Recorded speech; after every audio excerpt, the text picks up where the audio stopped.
Banjir di Jakarta bukan menjadi fenomena alam baru. Setiap memasuki musim penghujan, Jakarta sangat rentan tergenang. Langkah demi langkah dalam mengantisipasi banjir terus dilakukan, namun sepertinya pekerjaan rumah untuk Jakarta keluar dari bencana banjir tak pernah tuntas. Lihat saja, saat intensitas hujan tinggi selama 2 hari belakangan, membuat beberapa wilayah di Jakarta terendam banjir. Titik banjir meluas dan hampir merata, mulai dari ruas jalan utama seperti Dan Mogot, Jakarta Barat, bahkan akses menuju Bandara Soekarno-Hatta ikut terdampak. Selain itu, ruas jalan di pinggiran Jakarta dan permukiman warga juga diterjang banjir sehingga mengganggu aktivitas warga. Akibat curah hujan tinggi, ketinggian air bervariasi di beberapa titik lokasi mulai dari 30 cm sampai 1 meter.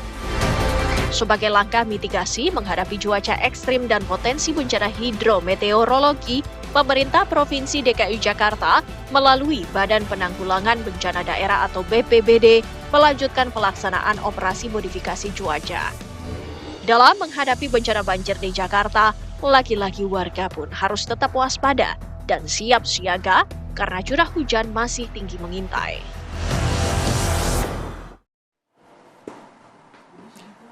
Kalau kita ngomongin banjir di Jakarta sebenarnya masalahnya kompleks sepertinya malah nih. Lokasi kita kan di pesisir begitu ya. Yang penggunaan air tanahnya banyak, setiap tahun terjadi penurunan tanah sekian sentimeter begitu ya. Drainase juga sudah diperbaiki tapi ini kan masalah klasik begitu ya. Sebenarnya apa sih yang bisa diperbaiki oleh pemerintah maupun masyarakat? Karena kabarnya kan ini masih banjir sampai Jakarta, masyarakatnya juga masih sering buang sampah sembarangan gitu katanya. Itu juga apalagi ini prediksi BMKG bukan hanya sampai Januari tetapi justru sampai Februari. Ini masih akan terus hujan. Apalagi dalam seminggu terakhir ini warga Jakarta udah berdarah-darah loh berangkat kerja. Bukan berdarah-darah, berair-air berangkat kerja. Nah, bagaimana kita akan menghadapi banjir ke depannya, solusinya seperti apa, mitigasinya, kita akan bergabung dengan narasumber yang sudah hadir di studio maupun sambungan Zoom. Ada Pak Ahmad Gamal, dosen perencanaan kota Universitas Indonesia. Selamat pagi, Mas Gamal. Kemudian melalui sambungan Zoom, kita juga sudah bergabung dengan Bapak Nirwono Yoga, staf khusus Gubernur DKI Jakarta. Selamat pagi, Pak Nirwono. Selamat pagi, Mbak Mala, Mas Reza, Mas Gamal. Sehat selalu. Mohon maaf belum bisa hadir.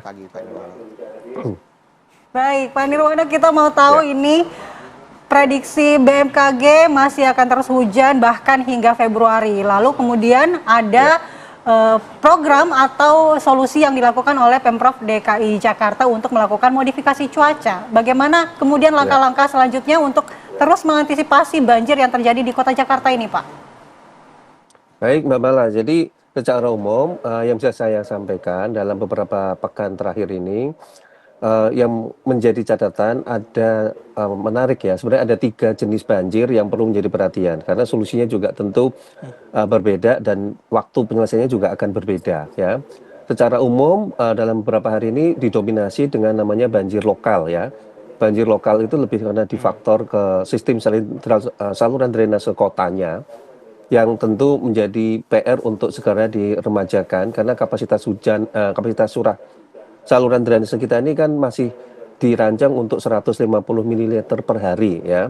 Sementara beberapa hari ini justru curah hujan sudah di angka 200 bahkan 260 ya mililiter per hari. Ini yang pertama. Yang kedua yaitu banjir rob terutama di Jakarta Utara yang kemarin terdampak, Jakarta Barat bagian utara dan Jakarta Timur. Sedangkan ketiga yang menyusul dalam beberapa hari terakhir ini yaitu banjir kiriman di mana pemukiman yang berada di pinggir bantaran kali terdampak karena curah hujan yang cukup ekstrim di luar wilayah DKI Jakarta, khususnya Bogor dan kawasan Puncak. Nah, dengan 3 tipe banjir tadi, tentu penyelesaiannya juga dilakukan secara bertahap dan berbeda ya. Misal, kalau tadi saya katakan banjir lokal, selain pengadaan pompa, optimalisasi pompa, tentu yang sedang dilakukan selain pembersihan saluran drainase, sedang disiapkan rencana jangka panjang bagaimana meremajakan seluruh saluran drainase di wilayah DKI Jakarta, diutamakan di daerah-daerah yang kemarin terdampak. Misal di Jalan R.E. Marta Dinata, Jalan Ahmad Yani, dan Jalan Yosudarso misalnya. Atau Jalan Dan Mogot ya, yang kemarin juga terjadi.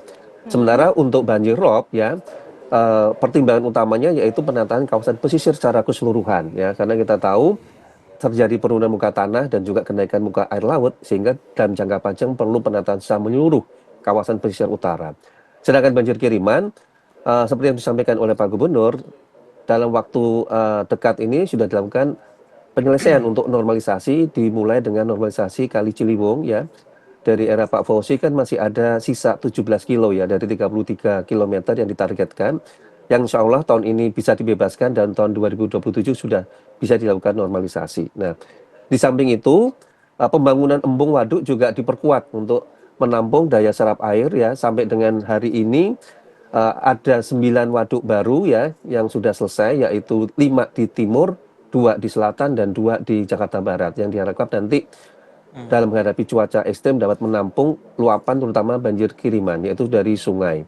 Operasi modifikasi cuaca ini lebih kepada untuk 2 hal, yaitu mengurangi curah hujan yang kalau dikatakan 200 ml lebih ke atas dapat ditekan sampai dengan di bawah 150 ml per hari, agar kapasitas daya saluran drainase bisa cukup memadai dan intensitas hujannya juga dapat dikendalikan agar tidak terjadi dalam waktu 24 jam misalnya, sehingga kapasitas saluran drainase, sungai dan beberapa wilayah masih dapat menampung air. Sedangkan infrastruktur jalan tetap, infrastruktur sumber daya tetap dilakukan seperti penyiapan pompa, saluran drainase dan optimisasi situ dan embung waduk. Ya, kira-kira itu catatannya Mbak Ma dan Mas Reza. Oke. Terima kasih.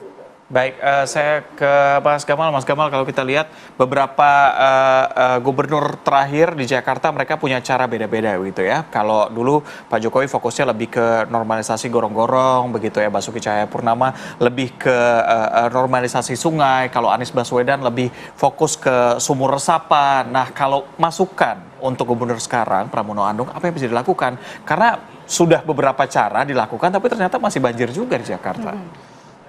Sebetulnya kan kita harus bicara mengenai nature-nya air itu seperti apa. Ya. Jadi air dia akan bergerak dari atas ke bawah, dan solusi yang bisa diambil sebetulnya hanya 2. Yang pertama adalah air itu bisa diserap seperti spons begitu ya, atau air itu bisa dialirkan. Selama ini terus terang di Jakarta solusi yang sifatnya jangka menengah dan panjang itu lebih banyak menggunakan strategi untuk menyerap air. Masalahnya tanah kita kan juga punya keterbatasan untuk bisa menyerap air gitu ya, dan dengan perubahan iklim kita harus punya ekspektasi dan memitigasi bahwa curah hujan yang tinggi seperti yang tadi disampaikan Pak Nirwono itu akan terjadi lebih kerap, lebih sering begitu ya, dan memang harusnya kita menyiapkan infrastruktur untuk mengantisipasi atau memitigasi curah hujan yang tinggi itu. Gitu. Jadi sebetulnya solusi yang lebih baik adalah mengalirkan. Problemnya drainase di Jakarta memang maintenance-nya dan juga pengembangan infrastruktur untuk drainase, mengalirkan air dari hulu ke hilirnya memang belum semasif seperti halnya pembangunan infrastruktur transportasi misalnya, jalan tol atau bis Transjakarta, jalur-jalur transportasi sepertinya lebih mendapatkan perhatian ketimbang jalur air. Kalau kita lihat kota-kota yang besar di dunia, mereka punya sewage system dan juga drainage system yang memang mengalirkan baik air kotor maupun air hujan. Kalau sehingga untuk di Jakarta itu mengalirkannya seperti apa harusnya, Mas? Sebagian besar dari drainase kita kalau kita perhatikan umumnya tidak seluruhnya bisa bermuara langsung ke laut. Jadi kita harus mulai berpikir semua jalan yang ada di Jakarta itu harus dilengkapi bukan hanya drainase terbuka tapi tertutup. Dan juga drainase tertutup ini harus terhubung dengan satu saluran besar gitu. Jadi kalau kita lihat misalnya London gitu, dia punya satu tunnel yang mengalirkan air dari utara ke selatan dan kemudian ujungnya ke sungai begitu ya. Kita belum punya yang seperti itu. Satu-satunya sistem yang ada di bawah tanah saat ini adalah MRT untuk kebutuhan transportasi, tapi memang tidak didesain untuk juga mengakomodasi ada aliran air manakala curah hujannya sangat masif seperti sekarang. Tapi untuk kondisi kota Jakarta yang sudah seperti ini nih, agak ribet kalau mau diubah tatanan kotanya, apakah membuat saluran drainase seperti di negara-negara lain itu memungkinkan, Mas? Kalau pertanyaannya memungkinkan atau enggak, jawabannya selalu memungkinkan. Tapi memang biayanya tidak murah dan tidak mudah gitu ya, karena sudah banyak gedung-gedung dibangun dan kadang-kadang juga kita punya kawasan-kawasan yang padat perumahan sehingga proses akuisisi lahan akan sangat mahal begitu ya. Tapi kalau kita bayangkan solusi atau bukan solusi ya. Kalau kita bayangkan kondisi kesebalikannya di mana banjir ini akan terjadi terus-menerus, saya rasa sebanding dengan kerugian yang muncul seandainya banjirnya terjadi terus-menerus.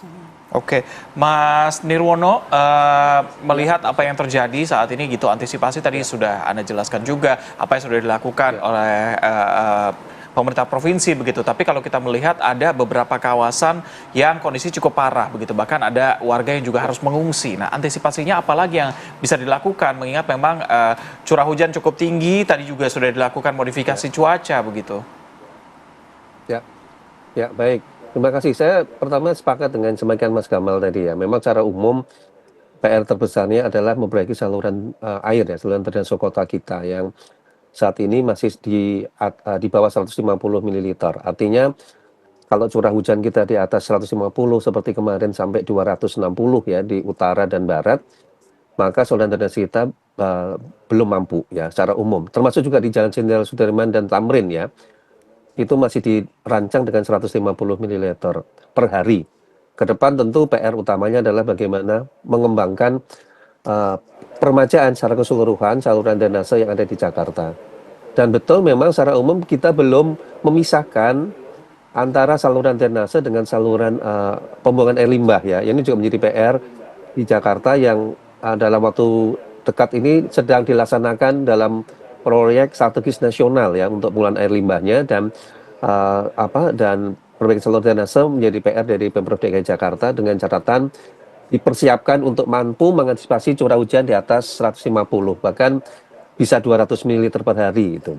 Nah, kedua, kalau kita belajar dari kasus banjir yang hari sedang 1-2 hari terjadi di Jakarta Barat misalnya ya, di mana masih ada beberapa kawasan tergenang, PR utamanya adalah bagaimana dengan bantuan dibantu sedikit dengan operasi modifikasi cuaca, ada jeda waktu untuk menyurutkan debit air sungai yang ada di Pesanggerahan, kemudian Angke dan Cengkareng Drain ya. Dengan penurunan debit air sungai, maka pemompaan dapat dilakukan. Pompa harus dilihat dalam jangka pendek hanya membantu untuk mengurangi debit air ya. Tapi ke depan tentu pembenahan tata kota secara keseluruhan harus dan akan dilakukan oleh Pemprov DKI secara keseluruhan, secara terpadu dan komprehensif. Tentu dibagi dalam waktu ya, ada yang bisa dilakukan dalam waktu 1 tahun, dalam waktu 5 tahun, atau baru selesai mungkin di atas angka 10 maupun 20 tahun ke depan. Kira-kira itu mitigasi bencana yang akan dipersiapkan oleh Pemprov DKI. Baik. Mas Nirwono, berarti nanti sudah ada sebenarnya program untuk nantinya memperbaiki saluran drainase di Jakarta ya. Tapi untuk jangka pendeknya, karena kita ketahui bahwa saat ini status di Bendungan Katulampa Bogor sudah siaga 3. Bagaimana antisipasinya agar banjir yang dari hulu ini bisa diantisipasi di Jakarta, Mas Nirwono, untuk beberapa hari ke depan? Ya. Ini yang masuk dalam kategori tipe banjir kiriman ya, khususnya ya.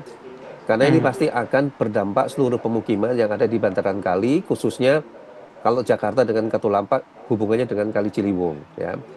Yang tadi saya katakan, untuk jangka pendek tentu disiapkan tempat-tempat evakuasi bencana ya sebagai antisipasi awal, termasuk juga di beberapa titik ya seperti di Pesanggerahan, Angke, dan Sunter, yang juga menjadi titik-titik rawan banjir, terutama pemukiman bantaran kali. Nah, jangka menengahnya dalam 5 tahun, program normalisasi yaitu penataan ulang kawasan tepi bantaran kali sudah masuk dalam program, termasuk tadi Ciliwung ya. Ciliwung ini tahun ini akan diselesaikan tuntas pembebasan lahannya dari 33 yang sudah kan 17 kilonya sedang dalam tahap proses pembebasan lahan sehingga tahun depan sudah bisa dilakukan penataan.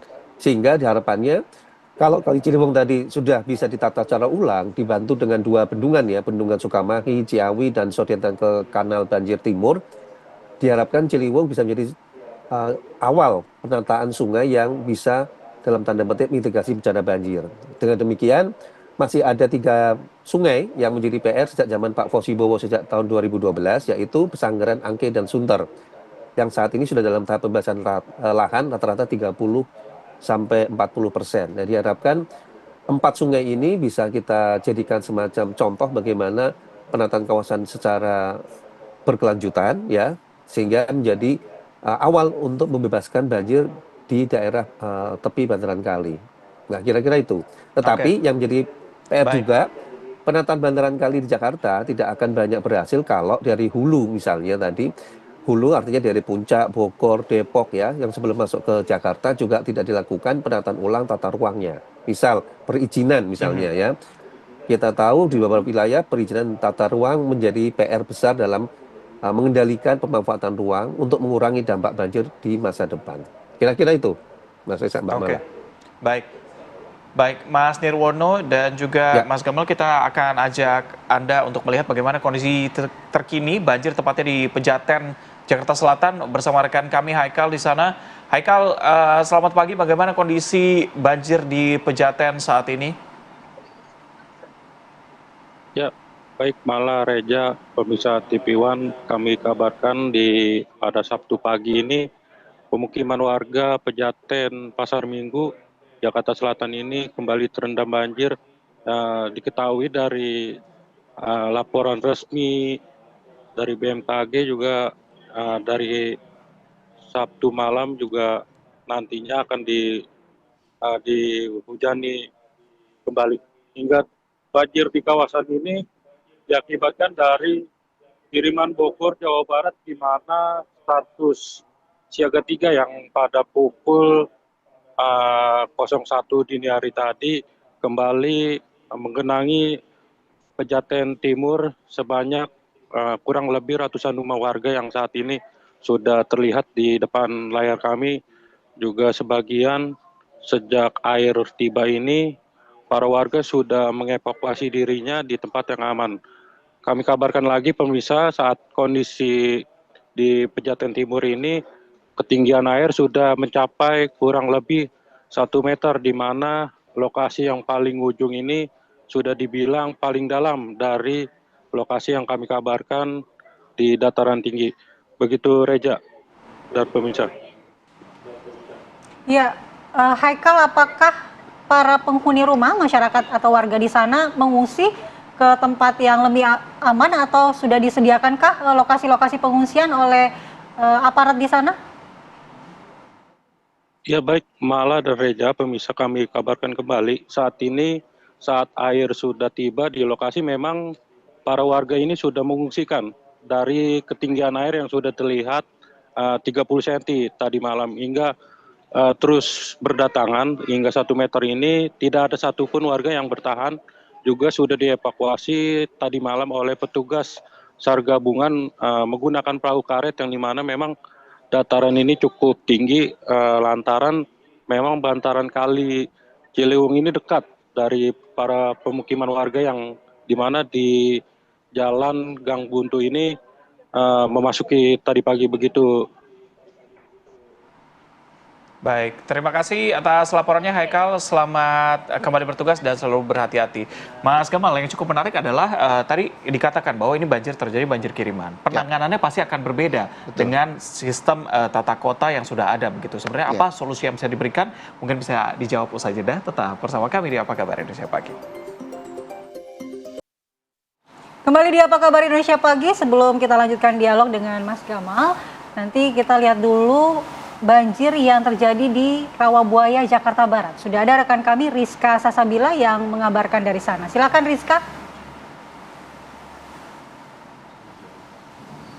Ya, selamat pagi Andi, Mala dan juga Reza. Kalau Anda bisa lihat, saya di kawasan Rawabuaya, Jakarta Barat, RT 6 ya Bu ya, RT 6 RW 11. Ini memang tingginya ini sudah 1 meter lebih.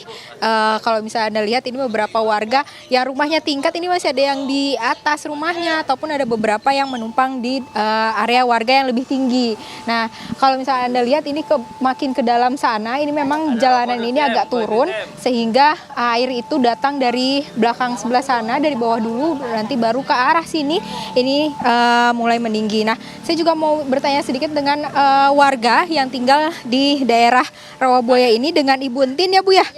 Ibu mungkin rumahnya nih di depan sini ya Bu ya. Paling pendek ya. Nah, ini udah dari hari apa Bu? Kalau Ibu dari Jumat pagi. Jumat pagi ya. Kalau yang di belakang sana berarti udah Duluan mungkin ya, dari semalam kali kayaknya mah. Kamis malam berarti. Ini tingginya tuh lama-lama naik atau langsung tinggi Bu? Ya nggak langsung tinggi sih, sedikit dulu tahu-tahu grebek aja, nyampe deh cepet ke rumah. Nggak pakai asal. Tapi ini biasanya emang kalau hujan-hujan biasa itu memang banjir atau banjir? Kalau hari-hari biasa enggak, ini aja. Banjir tahunan atau gimana, Bu? Kemungkinan nih yang 5 tahun kayaknya mah ya. Tahun ya, Bu ya? Kalau tahunan sih enggak gitu. Tapi kalau Ibu sendiri ada ngungsi kemana gitu nggak, Bu? Ibu di rumah tetangga di situ, di rumahnya Mbak Indah, Ibu Ngadiman. Ini kalau warga-warga yang di sana tuh ada yang ngungsi juga atau ada yang milih? Ngungsi, ada yang punya rumah tingkat ya diem di tingkatnya gitu. Sebagian yang ngungsi. Sejauh ini sudah ada bantuan dari pemerintah? Ya kalau saya pribadi belum. Ini habis beli uduk nih. Tangan kanan mana ya? Belum ada ya, Bu, berarti dari wali kota, dari... Belum ada info kali ya gitu. Karena apa harus ada info. Kalau Ibu pas lagi kejadian lagi apa, Bu? Ibu lagi nonton Indosiar. Acara dangdutan Arfil itu. Tahunya jam 11 ya. Ibu dari malam. Datangnya malam jam 11 malam. Tapi sempat ada barang-barang yang dibawa, Bu? Diungsiin, cuman di kolong agak tinggi. Udah, tapi berhubung tambah banyak, kerendam semua kasur Ibu. Kalau misalkan warga di sini tuh banyaknya memang berapa orang sih, Bu, kalau misalnya ini? Kalau misalnya apa banjir? Kalau banjir ya mungkin kebanjiran semua ya. Kalau di bawah ya, kalau di atas ya enggak gitu. Nah, Ibu, kalau misalkan dari Ibu sendiri ini udah biasa, ini biasanya warga tuh numpang ke rumah warga atau memang di rumahnya aja, dan biasanya surutnya berapa hari? Dengkul mah enggak numpang ya, berhubung di segini jadi Ibu numpang segini setete Ibu. Enggak tentu sih, tergantung. Kadang sampai 3 hari, kadang sampai 4 hari baru turun kalau biasanya.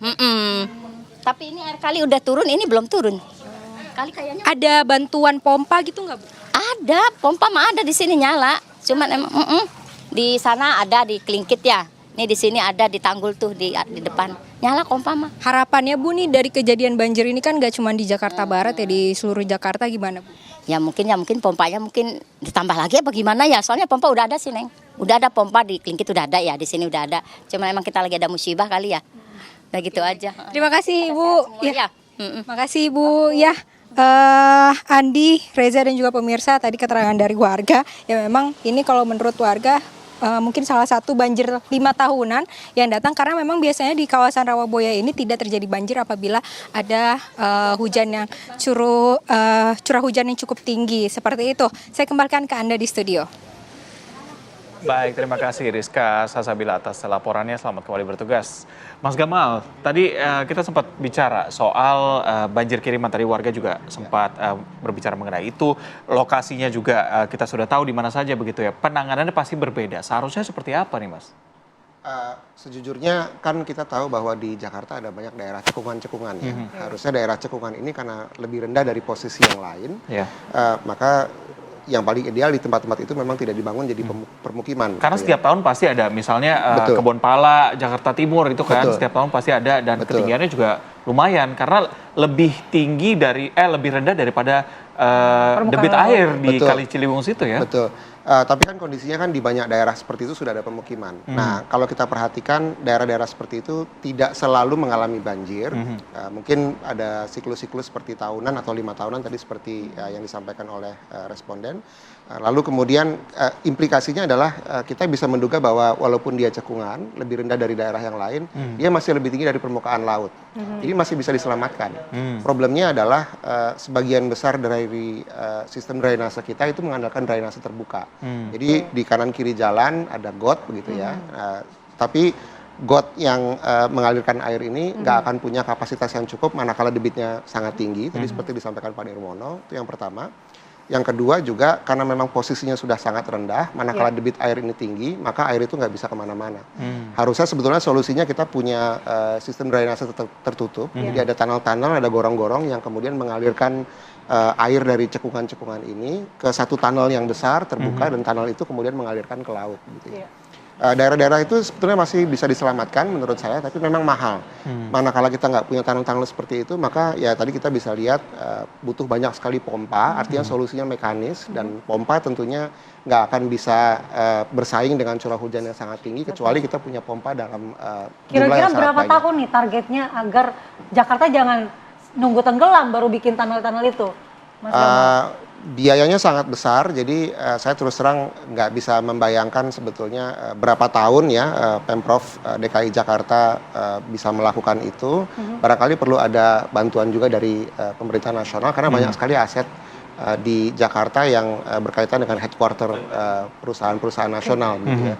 Sepanjang pemahaman saya sekitar 25% dari mungkin PDB Indonesia dihasilkan di daerah Jabodetabek. Jadi menurut saya cukup wajar kalau misalnya pemerintah pusat punya perhatian khusus untuk Jakarta agar ini nggak selalu terjadi.